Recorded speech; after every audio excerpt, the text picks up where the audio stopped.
Colonel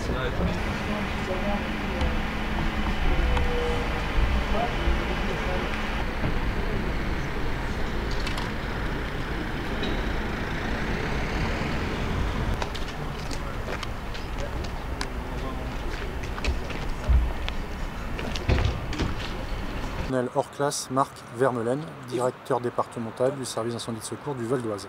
Alors mon colonel, ce soir, la visite de M. Castaner, nouveau ministre de l'Intérieur, j'oserais dire intronisé aujourd'hui. Qu'attendez-vous de cette visite du ministre en vos lieux ce soir? Alors tout d'abord, c'est un moment important pour le monde sapeur-pompier parce que le fait que le ministre de l'Intérieur vienne, on est la troisième force de sécurité intérieure, donc il vient à la rencontre des sapeurs-pompiers. L'idée ce soir, c'est de lui passer un certain nombre de messages sur les problématiques actuelles pour qu'il ait une première approche sur le monde sapeur-pompier. Nous sommes dans une zone qui est classée difficile, Argenteuil n'est pas la zone la plus facile de France. Est-ce que les sapeurs-pompiers du Val d'Oise rencontrent des problèmes de violence, comme notamment vos collègues de Lyon qui sont souvent confrontés à cette problématique? Est-ce que vous rencontrez ce genre de problème ici? Oui, malheureusement, les sapeurs-pompiers d'Argenteuil sont confrontés, à l'instar d'autres sapeurs-pompiers en France, sur une augmentation de la violence et de l'incivilité de manière générale, mais qui se traduit notamment par une problématique de plus en plus présente sur les gens qui présentent des troubles psychiatriques. Et ça fait partie des questions que vous souhaitez poser au ministre? Voilà, la gestion de la sécurité? Oui, effectivement, ça fait partie des questions, enfin tout le moins des alertes qu'on veut donner à notre ministre sur le fait que la sécurité des sapeurs-pompiers est un enjeu important et qu'aujourd'hui, c'est une problématique qui est de plus en plus présente. Hier, on avait les problématiques liées aux violences urbaines, malheureusement, qui sont connues dans les départements comme le Val d'Oise ou plus largement dans la zone Île-de-France et puis dans d'autres départements de France. Par contre, là maintenant, on a une problématique au quotidien avec les risques psy. Oui, on a vu notamment un sapeur-pompier de Paris qui a été tué il y a quelques semaines sur un individu qui était schizophrène. Comment se passent vos interventions? Vous demandez souvent l'appui des forces de police pour intervenir dans les cités? Oui, alors on demande l'appui des forces de police. Encore, la problématique, c'est de réussir à identifier à l'appel le fait qu'il y a cette problématique-là, d'où une demande de la profession d'avoir un numéro unique des appels d'urgence, le 112, pour permettre effectivement d'avoir toutes les informations qui sont primordiales pour la sécurité des intervenants. Et on a vu il y a quelques jours, notamment des équipes du SAMU équipées maintenant de gilets pare-balles pour certaines interventions. C'est quelque chose qui pourrait arriver dans une dotation d'équipement de sapeurs-pompiers en France? Alors aujourd'hui, les sapeurs-pompiers sont déjà équipés de gilets pare-balles, mais c'est pour une problématique bien particulière. C'est dans le cadre des tueries de masse sur lesquelles on a été amené à s'équiper pour pouvoir extraire le plus rapidement possible des gens qui seraient mis en cause, des victimes. Mais par contre, on ne souhaite pas au quotidien porter des gilets pare-balles parce que derrière, c'est pas notre mission. Ce qu'on souhaite vraiment, c'est qu'à l'appel, ce soit clairement identifié le risque et que dès lors où en fait, on demande des forces de l'ordre, comme c'est le cas généralement, ils nous accompagnent pour pouvoir travailler en sécurité. Dernière question, mon colonel, comment va le monde des sapeurs-pompiers?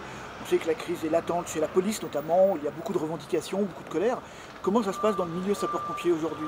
Est-ce que c'est une corporation apaisée ou il y a des attentes, des craintes? Comment ça se passe chez vous? Notre organisation qui est basée sur notamment un modèle avec le volontariat qui représente 80% de nos forces, est un modèle qui est sous tension. Pourquoi? Parce qu'en fait, il y a une sollicitation incessante et une augmentation de la sollicitation opérationnelle des sapeurs-pompiers, notamment dans le cadre du secours d'urgence aux personnes. 80% de notre activité, aujourd'hui plus 9% dans le département du Val d'Oise, rien que cette année sur le secours d'urgence aux personnes. Et derrière, on a un certain nombre d'inquiétudes quant au devenir du volontariat, puisqu'il y a un certain nombre de contraintes qui pourraient se faire jour, notamment par rapport à une directive européenne et un jugement de la Cour européenne de justice, qui dit en fait qu'il risque d'assimiler un sapeur-pompier volontaire à un travailleur, ce qui rendrait incompatible une activité professionnelle avec l'activité sapeur-pompier volontaire, ce qui serait la mort de notre système. Donc il y a vraiment une grande attente de la part du monde sapeur-pompier. Oui, parce qu'on peut dire que le volontariat, c'est la base des secours en France depuis combien de temps? Plus de 100 ans sans doute? De toute façon, l'origine même, c'est le volontariat. Ce sont des citoyens engagés, altruistes, qui se mettent au service de la population. Sans eux, le système de sécurité civile français ne peut fonctionner. Alors une toute dernière question, je vous ai dit il y a quelques instants, mais c'est pas grave. La caserne ici est une caserne spécifiquement de sapeurs-pompiers professionnels, vous avez également des volontaires qui travaillent? Non, c'est une caserne qui est mixte, qui est sur le modèle de sécurité civile français, avec 53 professionnels et 51 sapeurs-pompiers volontaires. Merci.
Des jeunes qui ont à 14 ans et qu'on emmène jusqu'à 18 ans, à l'âge à laquelle ils passent le brevet. Et une fois qu'ils ont le brevet, on peut les intégrer comme sapeurs-pompiers volontaires.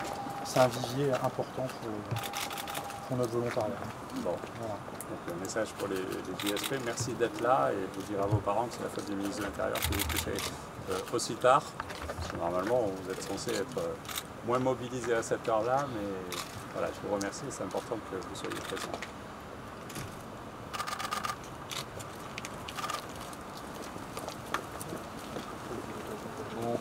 Tous très bons fruits. Il faut savoir, on nous appelle toujours ce cas du feu, mais 80% de nos activités, c'est du secours d'urgence aux personnes, avec des problématiques qui, certainement, vous êtes relayées, à savoir qu'on a une problématique avec le nombre d'interventions de temps en temps des stress psychologiques. Ok, vous avez une autre berce qui en fait peut limiter les coûts de décontamination. Donc en fait il s'agit d'une dotation nationale, parce qu'en fait c'est le ministère de l'Intérieur qui nous a doté de cette unité pour permettre en cas de assistant de pouvoir effectuer des décontaminations, pour faire des dégagements d'urgence dès lors où c'est nécessaire. Monsieur le ministre, je propose de tourner.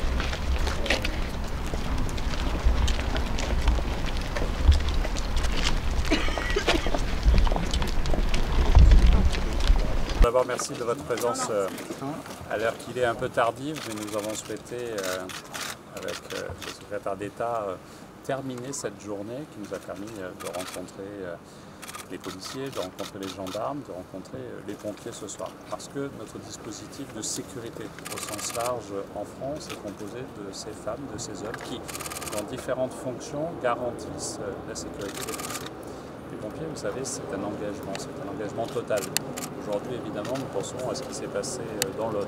Près de 1000 personnes ont été engagées pour porter secours et assistance. Et c'est aussi un élément global.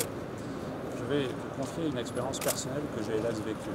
Celle d'être parmi les premiers sur le site de cet accident que chacun a en mémoire de la Germanwings, de cet avion, cet Airbus qui s'est crashé dans le nord de ma circonscription quand j'étais député. Sachez que quelques jours plus tard, j'ai beaucoup parlé avec la presse allemande. La presse allemande était très impressionnée par la qualité de notre sécurité civile, par l'engagement de notre sécurité civile, dans une zone de montagne extrêmement difficile, comme ici dans une zone urbaine, comme auprès d'un fleuve, d'une rivière, des mers. À chaque instant, toutes les 7 secondes, il y a une intervention des sapeurs-pompiers de France. À chaque instant, ils savent répondre, se mobiliser et garantir la sécurité, garantir à chaque Français le fait que, où que l'on se trouve, il y a des solutions adaptées.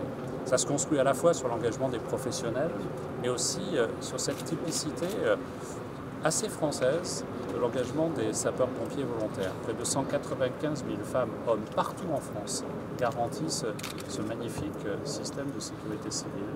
Et l'engagement des sapeurs-pompiers est majeur. Donc on a fait le choix de venir avec Laurent Nunez ce soir, passer un peu de temps autour d'un plateau repas avec les pompiers pour leur rendre hommage, à cet engagement. Ils sont des exemples de ce que la France fait de meilleur, celle de l'engagement. Ils doivent être aussi des exemples pour les plus jeunes et j'ai eu plaisir à saluer aussi les jeunes sapeurs-pompiers, mais au-delà, j'invite celles et ceux qui se cherchent et qui quelquefois se perdent à regarder ce que la France est capable, dans la République, de produire de meilleur.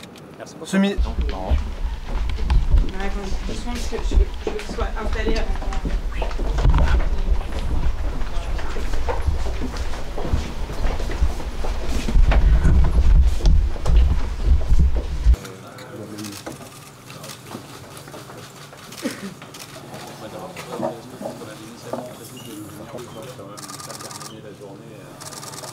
Ensemble que nous voulons construire à la fois dans l'ensemble de notre France et évidemment